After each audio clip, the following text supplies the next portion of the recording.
நான் சொல்றேன்னு ஏதோ முந்திட்டு வந்தியே, அது என்ன விஷயம்னு சொல்லு. அது உன் அப்பாவுக்கு நம்ம குடும்பத்துல யாராவது கெடுதல் நினைச்சிருக்காங்களா? சொல்லுமா. அதான் ஒரு கெடுதலும் பண்ணலன்னு சொல்ல வந்தேன்.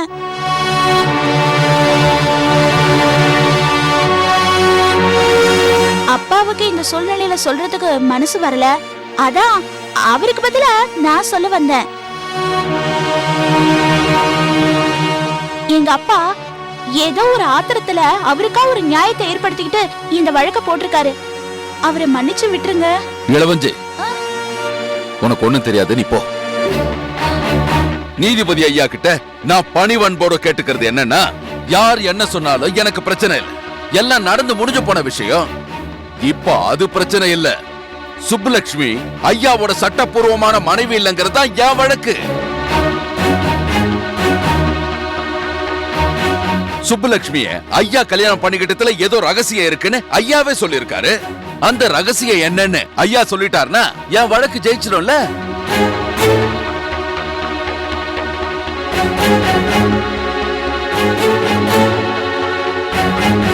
அதுக்கு நீதிபதி அவர்கள் உத்தரவிடும்படி பணிவன்புடன் கேட்டுக்கொள்கிறேன்.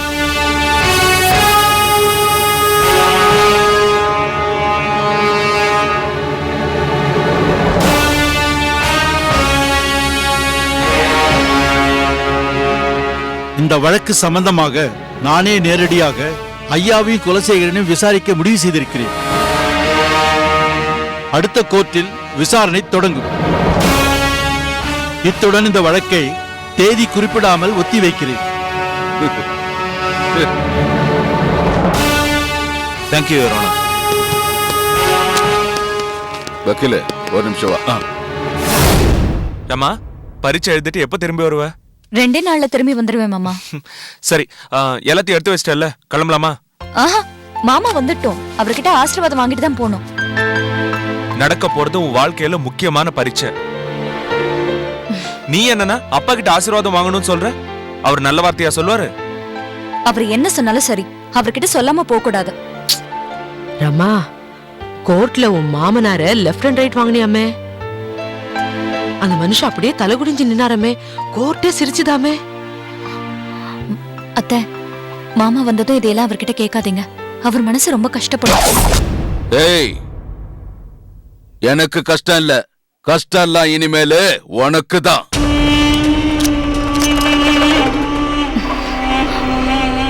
வாங்க மாமா.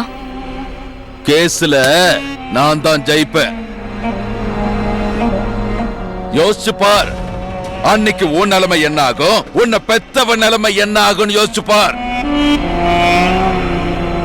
மான அவமானம் தாங்காம குடும்பத்தோட ஊரை விட்டு போக போறீங்களா, இல்ல நாண்டுகிட்டு சாகுறீங்களா? என்னங்க, என்ன வார்த்தை பேசுறீங்க?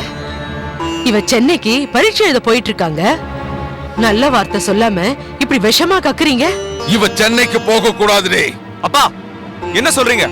ஆமாண்டா, ஆமா, இவ சென்னைக்கு போக கூடாது. இவ ஒரு அடி கூட இந்த வீட்டை விட்டு வெளியில எடுத்து வைக்க கூடாது. என்னங்க, அதிகாரம் கொடி கட்டி பறக்குது. இப்ப எதுக்காக ரமா சென்னைக்கு போக கூடாதுன்னு சொல்றீங்க? பஞ்சாயத்து தீர்ப்பு என்னடி? தீர்ப்பு என்ன? இவ கையால சமைக்கணும், இவ பரிமாறணும், அத நான் இங்க உட்கார்ந்து சாப்பிடணும், அதானடி தீர்ப்பு. இப்ப இவ சென்னைக்கு போயிட்டா நான் எங்கடி சாப்பிடுவேன்?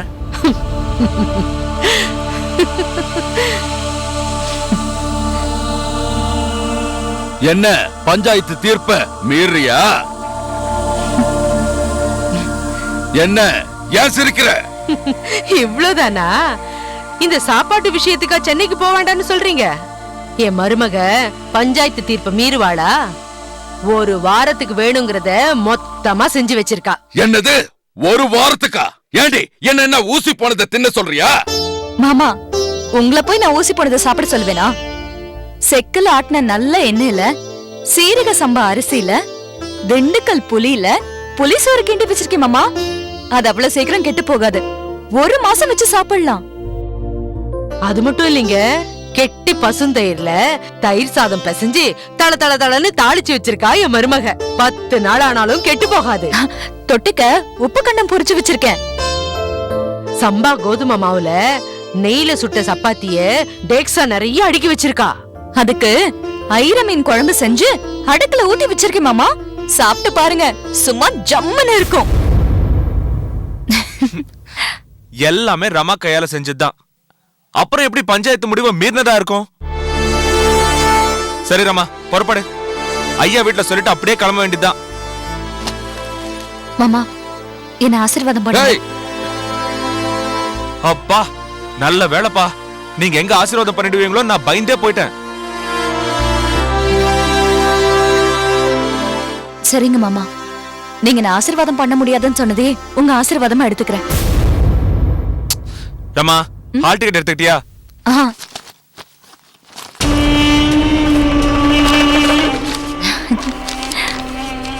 இதோ மாமா, பத்திரமா எடுத்து வச்சிருக்கேன்.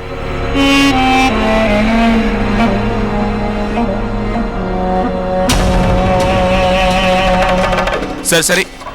அப்பா இவங்களை அமிச்சிட்டு வரேன். வரம்மா, வா போலாம். இருடா, என்னங்க நானும் நம்ம மருமகளுக்கு துணையா சென்னைக்கு போயிட்டு வந்துடுறேங்க. மாமா, நான் போயிட்டு வரேன். உடம்ப பத்திரமா பாத்துக்கோங்க. வேலை வேலைக்கு டைம்க்கு வந்து சாப்பிடுங்க. உங்களை உங்க புள்ள ஒத்தாசையா இருந்து கவனிச்சு பாரு. நான் வரேன் மாமா. வாங்க வாங்க. ஏய், என்னடி என்ன நடக்குது இங்க? இந்த மகாராணி சென்னைக்கு போவாங்களா? அதுக்கு இந்த மாமியா சாமார வீசிக்கிட்டு கூட போவாங்களா? இவ எனக்கு எடுபடியா இங்க இருக்கணுமா? நான் சொல்றேன், நீ போக கூடாது, சென்னைக்கு போக கூடாது, போகவே.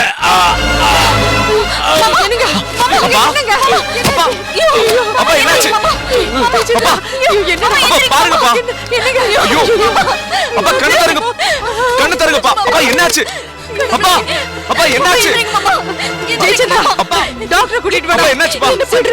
மாமா, போய் ஒரு ஆட்டோ கூப்பிடுங்க. நம்ம நிறைய ஹாஸ்பிடல் போறோம். ஐயோ வேண்டாமா, நம்மள ஹாஸ்பிடல் கூட்டி போலாம். வாங்க, புடிங்க புடிங்க. மாமா ஏத்துறீங்க மாமா. பாத்து. ஏத்துங்க. ஐயோ.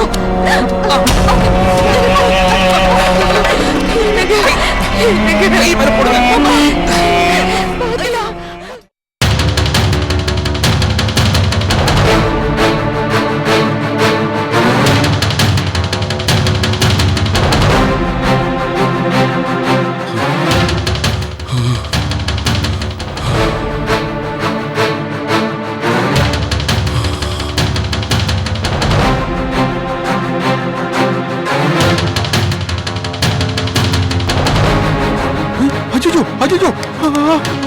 மாமா கேட்டாச்சு, மாமா கேட்டாச்சு. டாக்டர் என்ன சொன்னார்? டாக்டர் எங்க இருக்காரு? இப்படி வாங்க, டாக்டர் உள்ள பாத்துட்டு இருக்காங்க. இன்னும் என்ன ஏதுன்னு சொல்லல. மாமாக்கு எப்படி நெஞ்சு வலி வந்தது? இல்ல எப்படி நெஞ்சு வலி வந்தது? டேய், எல்லாரும் சேர்ந்து மாமா என்னடா பண்ணீங்க? டேய், மாமா நீ என்ன சொன்னீங்க? சொல்றேன். டேய், ஓ நீதான் என்ன சொல்லிப்ப? நீதான் என்ன சொல்லிப்ப? சொல்லு, என்ன சொல்லி மாமா திட்ட? சொல்லு. ஐயோ அண்ணே, நான் என்னென்ன மாமாவை சொல்ல போறேன்? அவருக்கு நெஞ்சு வலி வந்த உடனே பதறி போய் சென்னைக்கு எக்ஸாம்க்கு கூட போகாம அவரை ஹாஸ்பிடல் கூட்டிட்டு வந்திருக்கேன். நான் எதுவும் சொல்லலண்ணே. நீ எதுவும் சொல்லல? அப்ப உனக்கு எதுவும் தெரியாதுல்ல? அப்ப இவன் தான் சொல்லிருப்பான். என்னடா நான் கேட்டிருக்க, கண்ண நோண்டிட்டு இருக்கேன். மாமா என்னடா சொல்லி திட்ட? நீங்க வேற மச்சான், அவர் அங்க நடிக்கிறாருன்னா நீங்க இங்க அவருக்கு மேல நடிக்கிறீங்க. ரமா பரீட்சை எழுத போக கூடாதுன்னு அவர் இந்த மாதிரி நாடகம் நடத்துறாரு. 1/2 மணி நேரத்துக்கு முன்னாடி கூட நல்லா தான் இருந்தாரு. ரமா பரீட்சை எழுத கிளம்புற மாமா சொன்னதும் உடனே நெஞ்ச புடிச்சிட்டு கீழே வந்துட்டாரு. இப்பதான்டா புரியுது மாமாக்கு எப்படி நெஞ்சு வலி வந்ததுன்னு. ஏண்டா உன் பொண்டாட்டி ஐஏஎஸ் பரீட்சை எழுதுறானா வாய் மூடிட்டு எழுத போக வேண்டியதானே? இப்பவே கலெக்டர் ஆன மாதிரி வாய்களி ஏதாவது பேசியிருப்பா. நீங்க எல்லாரும் சேர்ந்து மாமாவை நக்கல் நையாண்டி பண்ணிருப்பீங்க. அதுலயே நெஞ்ச புடிச்சு கீழே விழுந்திருப்பாரு. ஏண்டா ஏண்டா இப்படி தெரியுறீங்க?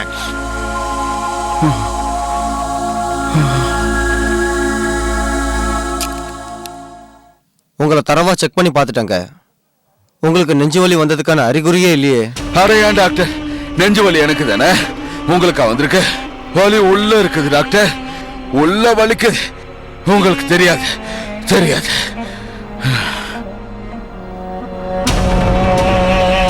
நல்லா பாருங்க.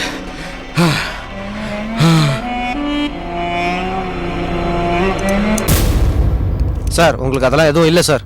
நர்ஸ், டாக்டர், இவருக்கு வேண்டியவங்க வெளியில இருக்காங்க, அவங்கள உள்ள வர சொல்லுங்க. Okay doctor. நர்ஸ் வந்தாச்சு, நர்ஸ் வந்தாச்சு. டாக்டர் பேஷண்ட பார்க்க பர்மிஷன் கொடுத்துட்டாரு, போய் பாருங்க. ஈரத்தை நான் போறேன். என்ன பார்த்தா மாமா எந்திரிச்சு உட்கார்ந்து. என்னம்மா இவரு? ஐயோ, ஆலமரம் சாஞ்சி கிடக்குதே. நம்ம வீட்டு ஆலமரம் சாஞ்சி கிடக்குதே. ஏய் மச்சான், விடுங்க, எனக்கு ஒண்ணு இல்ல. நீ விடுங்க. அம்மா நடிப்பு. டாக்டர், எங்க மாமாக்கு என்னாச்சு? இவருக்கு ஒண்ணும் இல்லைங்க, கிளியரா செக் பண்ணிட்டேன். ஹெல்த் கண்டிஷன் ரொம்ப நல்லா இருக்கு. நெஞ்சு வலி வரதுக்கான வாய்ப்பே இல்லை.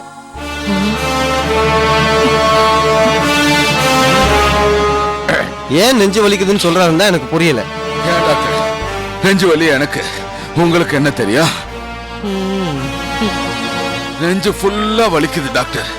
இந்த மாரடைப்பு வந்தா என்னென்ன தெரியும்? உடம்பெல்லாம் உடம்பெல்லாம் வேர்க்கும்ல, இங்க பாருங்க உடம்பெல்லாம் வேர்த்து போச்சா, படபடப்பா இருக்கும்ல, இங்க பாருங்க கை கால்லாம் உதறது, படபடப்பா இருக்குது, அப்புறம் இருமல் வரல. சார் உங்களுக்கு அப்படி எதுவுமே இல்லை சார். மா சாரிம்மா, இவருக்கு என்னால ட்ரீட்மெண்ட் பண்ண முடியாது. இவரை டிஸ்சார்ஜ் பண்ணி கூட்டிட்டு போயிடுங்க. என் தொழில் மேல சத்தியமா சொல்றேன், இவருக்கு நெஞ்சு வலி இல்ல. உங்க திருப்திக்கு வேணா 2 நாள் ரெஸ்ட் எடுத்துட்டு போட்டோம். உங்களுக்கு வேற ஏதாவது ஒர்க் இருந்தா போய் பாருங்க, நான் வரேன். என்ன மாமா ஏதாவது ஒர்க் இருந்தா போய் பார்க்க சொல்றாரு? நான் ஏற்கனவே சொன்னல இவர் சும்மா நடிக்கிறாருன்னு. பாத்தீங்கல்ல டாக்டர் என்ன சொல்லிட்டு போறாருன்னு. டாக்டருங்க அப்படிதான் சொல்லுவாங்க. மாமா நெஞ்சு வலிக்குதுன்னு சொல்றாருல்ல, அவர் அப்படியே விட்டுற முடியுமா? இப்ப என்ன பண்ண சொல்றீங்க? ஒண்ணும் பண்ண வேண்டாமா, வா நம்ம போலாம். அப்பா உங்களுக்கு ஒரு குறையும் வராது. எங்களுக்கு தொந்தரவு கொடுக்கறதுக்குன்னு இன்னும் ரொம்ப நாள் இருப்பீங்க.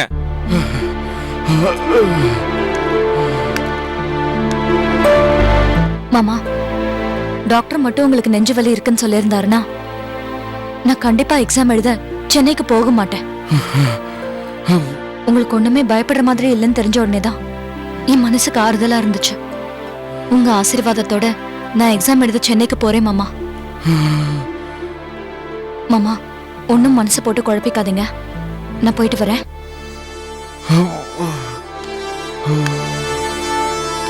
அண்ணே அண்ணே, நான் போயிட்டு வரேனே.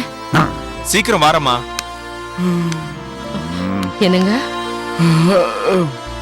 டாக்டர் என்னன்னா உங்க உடம்புக்கு ஒண்ணும் இல்லைன்னு சொல்றாரு, நீங்க என்னன்னா நெஞ்சு வலிங்கிறீங்க.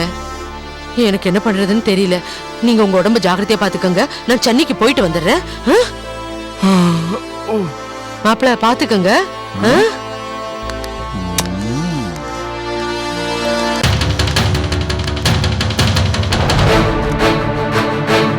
ஜெயச்சந்திரா, ரமாவை ஐயா விட்டு கூட்டிட்டு போ. ஐயா கிட்டயும் அண்ணி கிட்டயும் ஆசீர்வாதம் வாங்கிட்டு போய் பரீட்சை எழுதட்டும். என்ன அப்படியே நீ வீட்டுக்கு வந்துரு, நான் ரெடியா இருக்கேன். அங்க இருந்து நாங்க கிளம்பிடுறோம். அத்தை, ஹேண்ட்பேக் மாமா ரூம்லயே விட்டுட்டு வந்துட்டேன். நான் போய் எடுத்துட்டு வரேன். சீக்கிரம் வா.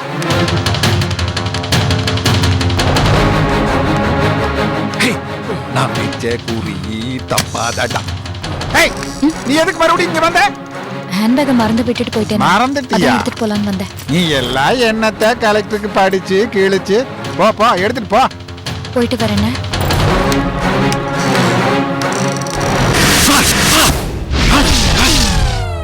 மாமா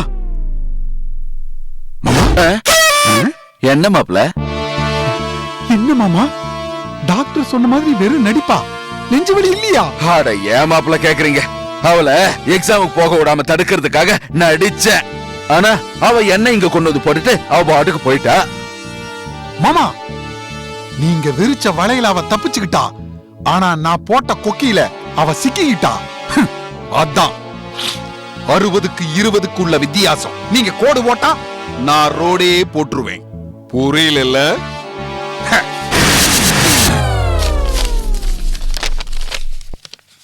சக்க சக்க சக்க சக்க சக்க சக்க சக்க சக்க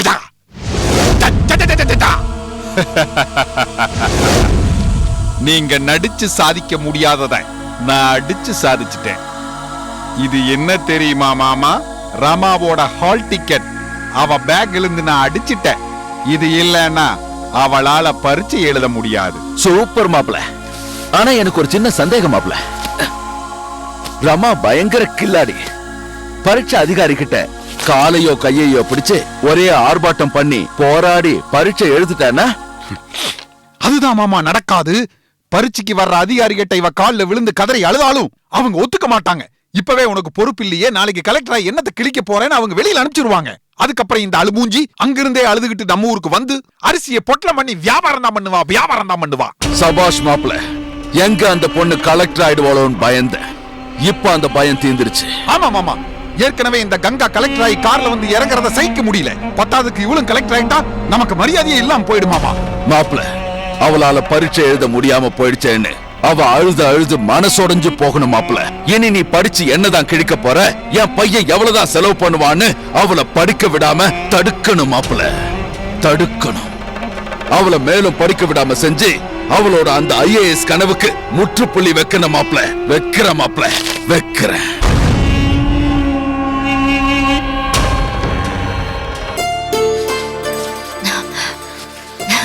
பெரியமா, அத்தை ரமா, ஜெயச்சந்திரா, வாங்க வாங்க வாங்க, உட்காரு உட்காரு.